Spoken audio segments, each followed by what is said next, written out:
한목협에 따르면 2023년 3월 현재 개신교 교인 수는 771만 명인데 그중 교회 출석자가 545만 명이고 교회에 출석하지 않는 가나안 교인 수가 226만 명이라고 했다. 11년 전인 2011년 가나안 교인 수는 10.5%였는데 근 10년 후 29.3%로 급증했다. 양희송 씨가 쓴 가나안 성도 교회 밖 신앙을 보면 한 가나안 성도는 이런 말을 한다. 제가 떠난 것이 이상한 것이 아니라 이런 상황에서 사람들이 거기에 여전히 남아있는 이유가 정말 궁금합니다. 교회를 개혁하기 위해서 남아있는 건가요? 아니면 그냥 관성으로 남아있는 건가요? 교회 다니는 이유 가운데 중요한 하나는 가나안으로 상징되는 천국에 가는 것이다. 그런데 이 말은 거꾸로 문제 많은 교회 나가는 일반 교인은 가나안에 못 들어가고 안 나가는 가나안 교인이 가나안 복지에 들어간다는 말처럼 들린다. 가톨릭 신학은 교회 밖에는 구원이 없다는 식으로 가나안 교인이 교회 안 다니면 가나안에 못 들어간다고 겁박하지만 무교회주의라는 것이 개신교 신학의 일파로 엄연히 존재한다. 따라서 개신교도 교회를 중요하게 여기고 구원의 중요한 통로 중 하나로 여기지만 교회 다니는 것만이 구원의 통로라고 말하기는 어렵다. 개인의 구원 여부는 권한도 없는 우리 인간이 왈가왈부할 문제가 아니라 주도권을 쥐고 계시는 하나님께 달려있다. 그러므로 교회 출석 안 하는 가나안 교인은 구원 못 받는다는 주제 넘은 소리를 우리는 삼가야 한다. 하지만 나는 결코 무교회주의를 지지하지 않는다. 중요한 것은 왜 가나안 교인이 이렇게 짧은 시간에 급증하고 있느냐. 그 원인을 진단하고 머리를 맞대고 대안을 찾아보는 것이다. 아무것도 안 하고 손 놓고 있다가는 교회 문 닫는 수 있기 때문이다. 연인과 헤어지듯이 별일 없이 잘 다니던 교회와 절교 선언을 하고 사람들이 가나안 교인이 된 데는 최소 두 가지 이유가 있다. 가나안 교인이 속출하는 첫 번째 이유는 목회자에 대한 염증을 꼽을 수 있다. 교인들이 교회를 선택하는 데 있어서 빼놓을 수 없는 요소가 바로 목사다. 한국 교회는 특히 교인들이 목회자에 크게 의존한다. 그리고 한국 사람들은 세계에서 손꼽히는 고학력군의 사람들이다. 최소 고졸이고 대학 졸업자, 석박사 출신이 즐비하다. 그래서 보는 눈이 날카롭고 목사에 대한 기대치도 높다. 그들 보기에 목사는 설교도 아볼로처럼 잘해야 하고 사랑도 예수님처럼 풍성해야 한다. 생활도 세례 요한처럼 청빈해야 한다. 그러니 웬만한 목사는 이들의 눈높이를 맞추기 힘든데 목사 가운데는 이런 목사는 고사하고 낙제점인 목사가 수두룩하다.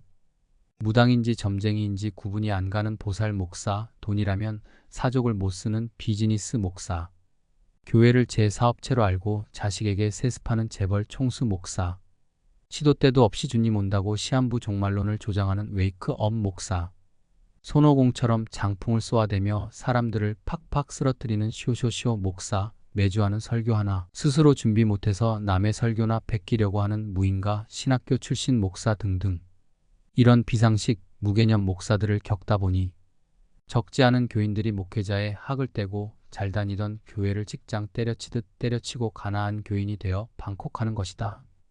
가나안 교인이 급증하는 또 한 이유는 편안함의 추구다. 한국 개신교의 역사는 그리 길지 않다.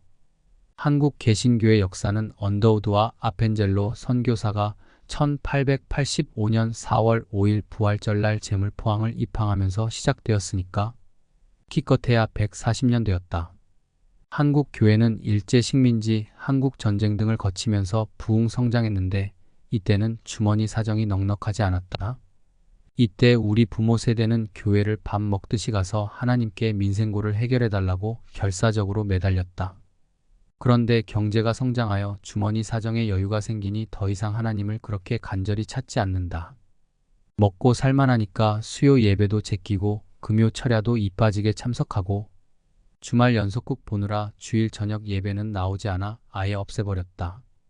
때마침 찾아온 코로나19는 이런 편안함 추구에 좋은 빌미가 되었다. 이제 교회 안 나가고 집에서 인터넷으로 예배 드려도 온라인 헌금만 하면 별로 문제 삼지 않는다. 확진자 핑계대고 교회는 가지 않고 방콕하며 먹기만 엄청 먹어 확진자 된 교인이 적지 않다. 내가 담임 목사로 부임했을 무렵 코로나가 터졌는데 그동안 특별한 일 없으면 주일날 빠지는 일이 없었던 한 안수 집사는 코로나 핑계로 계속 교회를 나오지 않다가 얌체처럼 장로 선출할 때야 나왔다. 사람이 등 따습고 배부르면 일반적으로 교회를 등한시한다. 먹을 것이 없다고 광야에서 이스라엘 자손들이 아우성쳤을 때 하나님은 반석을 쳐서 물을 내고 만나와 메추라기를 비같이 부어주셨다. 마찬가지로 나라를 빼앗기고 민족 동난을 겪으면서 세계에서 둘째 가라면 서운할 정도로 산거지였던 우리 민족에게 하나님은 한강의 기적을 일으켜서 G20이라는 경제대국으로 먹고 살만하게 해주셨다. 그런데 호의를 베푸신 하나님을 배신하고 우상 숭배했던 이스라엘처럼 새 이스라엘인 우리는 배부르게 해줬더니 배은망덕하게 헌신을 헌신짝 취급하고 있다. 그래서 주님 가신 좁은 길이 아닌 넓고 편안한 길을 추구하고자 하는 것이 선데이 크리스천, 가나안 교인이 급증하는 또 다른 이유다. 교회가 사랑이 없어서 목사가 너무 돈돈돈하며 헌금을 강요해서 등등 교회를 등한시하는 이유는 얼마든지 있을 수 있다.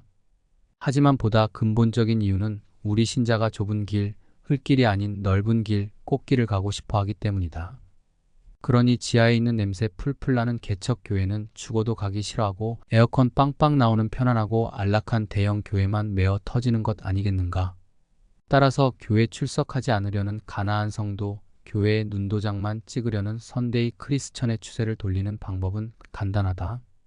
이들이 다시 교회를 찾아 헌신하게 하려면 목회자는 실력과 영성 함양에 최선을 다해야 한다. 우리 주님이 목양의 사명을 주며 베드로에게 했던 사랑을 회복해야 한다. 그래서 하나님을 사랑하고 양떼를 사랑하는 진정한 목자로 거듭나야 한다. 아울러 교인들은 다시 한번 허리띠를 졸라매고 넓은 길이 아닌 좁은 길을 걷고자 단단히 마음을 고쳐 먹어야 한다. 나이롱 신자가 되어 꿀만 빨지 말고 참 신자가 되어 주님과 고락을 함께 해야 한다.